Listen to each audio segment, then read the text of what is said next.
3 important Christmas story details you might not be aware of. Number 1. Jesus was actually born in a rock cave, not a wooden stable.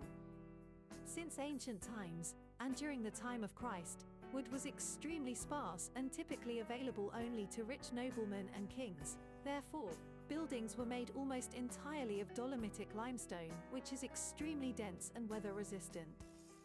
Today we refer to this type of stone as Jerusalem stone, and, since 1918, municipal laws in Jerusalem require that all buildings in Jerusalem be faced with Jerusalem stone, and hence if you visit Jerusalem, all buildings take on the same outward appearance, including individual homes. Even though the scriptures do not specifically say that Jesus was born in the stable, we are told that he was placed in a manger which is inside the stable.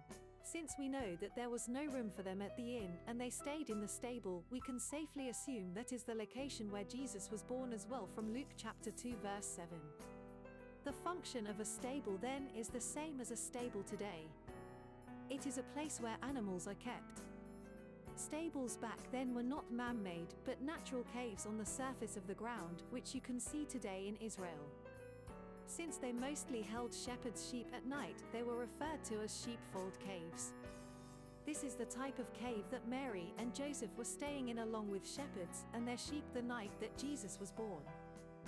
We are told that when Jesus was born, he was wrapped in swaddling clothes and laid in a manger. Swaddling clothes are narrow bands of clean fabric that happened to be present in the cave, and Mary used them to wrap up the newly born Jesus and then laid him into a feeding trough, which is a carved-out stone basin used to provide food and water for the animals, most likely sheep in this case. I doubt if Mary herself understood the significance of what she had just done. Check out Luke chapter 2 verse 19.